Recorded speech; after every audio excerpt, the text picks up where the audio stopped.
प्रिय छात्रों, आकाश का नीला रंग क्यों होता है या आकाश नीले रंग का क्यों दिखाई देता है? देखिए माय डियर स्टूडेंट, इस एनवायरनमेंट में, इस वायुमंडल में बहुत सारे कोलाइडी कण भी मौजूद हैं। अब बहुत सारे कोलाइडी कण मौजूद हैं तो जो सूर्य का प्रकाश आता है उस सूर्य के प्रकाश में 7 रंग होते हैं। तो ये कोलाइडी कण नीले रंग के प्रकाश का प्रकीर्णन कर देते हैं, अर्थात नीले रंग के प्रकाश को ये फैला देते हैं, जिससे आकाश का रंग नीला दिखाई देता है। एक बार पुनः, आकाश का नीला रंग प्रकाश के प्रकीर्णन के कारण होता है और ये प्रकाश का प्रकीर्णन वायुमंडल में उपस्थित कोलाइडी कणों के द्वारा होता है। वायुमंडल में उपस्थित बहुत सारे कोलाइडी कण नीले रंग के प्रकाश को फैला देते हैं, बाकी सभी रंगों के प्रकाश को अवशोषित कर लेते हैं, जिससे आकाश का रंग नीला दिखाई देता है। प्रिय छात्रों, अब क्वेश्चन है आपका कि जल के शोधन में या जल को शुद्ध करने के लिए फिटकरी क्यों मिलाई जाती है? देखिएगा, जो आपका शुद्ध जल होता है उसमें धूल मिट्टी आदि के ऋणावेशित कोलाइडी कण होते हैं। जब इसमें फिटकरी मिलाई जाती है तो फिटकरी के आयनन से धनायन प्राप्त हो जाते हैं।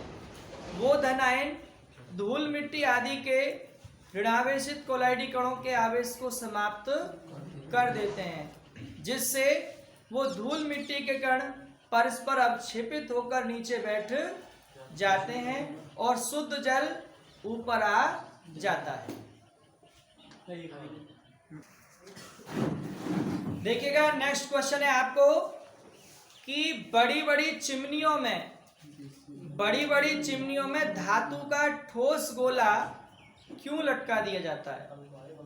देखिए माय डियर स्टूडेंट, कि जब चिमनियों में नीचे से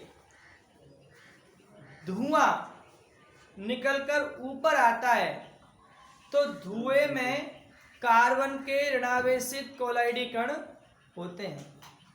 कार्बन के ऋणावेशित कोलाइडी कण होते हैं और जब धुआं नीचे से ऊपर आता है और ऊपर लटका हुआ धातु का गोला, तो वो गोला जो ऋणावेशित कोलाइडी कण हैं उनको अपनी ओर अट्रैक्ट कर लेता है, अपनी ओर आकर्षित कर लेता है, जिससे उस धुएं में उपस्थित कार्बन के कण उस गोले से चिपक जाते हैं और केवल गर्म वायु ही ऊपर निकलकर आती है, जिससे पर्यावरण प्रदूषण होने से बच जाता है।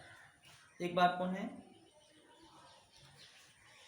बड़ी बड़ी चिमनियों में धातु का ठोस गोला इसलिए लटकाया जाता है कि जब धुआं बाहर निकलता है तो धुएं में उपस्थित कार्बन के ऋणावेशित कोलाइडी कण उस धातु के ठोस गोले से चिपक जाते हैं और केवल गर्म वायु ही चिमनी से बाहर निकलती है, जिससे पर्यावरण प्रदूषित होने से बच जाता है।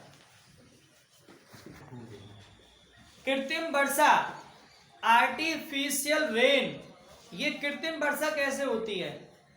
देखिए माय डियर स्टूडेंट, ये जो आपके मेघ होते हैं, बादल, क्लाउड जिसे बोलते हो आप, ये भी एक कोलाइडी विलयन ही है।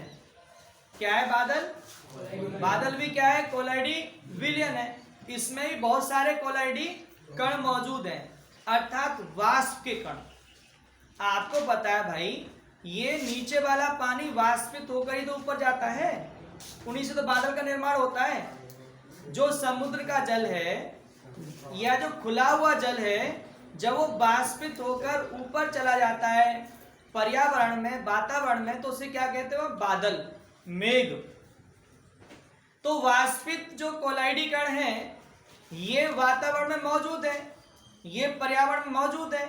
यदि इन पर आप किसी विपरीत आवेशित आयन वाले विद्युत अपघटक की क्या कर दें, स्प्रे, फुहार कर दें, तो उन मेघ के कोलाइडी कणों का आवेश समाप्त हो जाएगा और वो परस्पर पास आकर संघनित होकर एक बड़ी बूंद के रूप में नीचे टपक जाएंगे।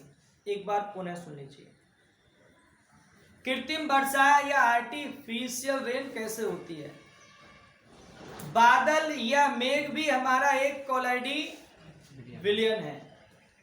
इसमें जल वाष्प के कोलाइडी कण मौजूद होते हैं। जिस एरिया में आपको आर्टिफिशियल रेन करानी है,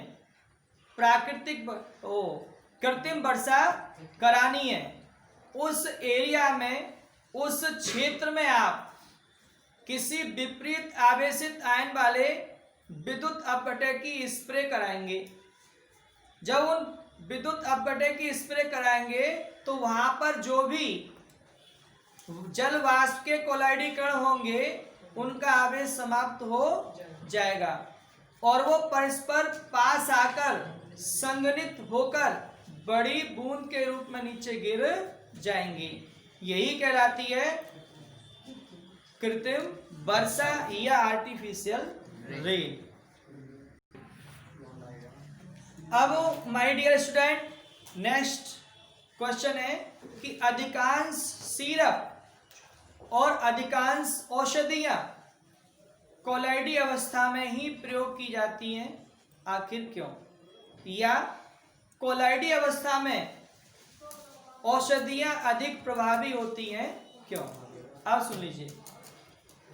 अधिकांश औषधियां और सिरप कोलाइडी अवस्था में इसलिए ज्यादा प्रभावी होते हैं, इसलिए ज्यादा यूज किए जाते हैं क्योंकि कोलाइडी अवस्था में इनका पृष्ठ क्षेत्रफल अधिक होने के कारण, कोलाइडी अवस्था में इनका पृष्ठ क्षेत्रफल अधिक होने के कारण ये हमारे ब्लड द्वारा, ये हमारे रक्त द्वारा आसानी से अवशोषित कर ली जाती है। और हमारा ब्लड जितना आसानी से औषधियों को अवशोषित करेगा उतना ही जल्दी स्वस्थ हो जाएंगे हम। ये तो आप जानते ही हो। हमारा ब्लड किसी भी औषधि को या किसी भी दवा को या किसी भी सिरप को जितना आसानी से और जल्दी अवशोषित कर लेगा, हम उतने जल्दी क्या हो जाएंगे, स्वस्थ। क्योंकि जितनी भी बीमारी होती है वो सभी ब्लड के कारण होती है। जब वो जल्दी ब्लड अवशोषित कर लेगा उस औषधि को तो जल्दी स्वस्थ हो जाएंगे। इसका मतलब वो औषधि अधिक प्रभावी है। एक बात पुनः,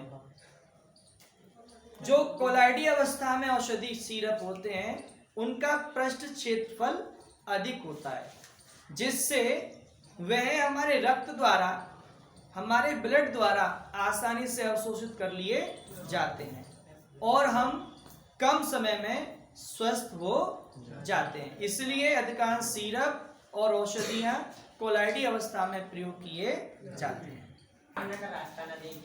हाँ भाई सुनिए माय डियर स्टूडेंट, गंदे जल को शुद्ध करने के लिए या उसमें जो धूल मिट्टी के कण हैं उनको हटाने के लिए हम फिटकरी मिलाते हैं। आखिर ऐसा क्यों?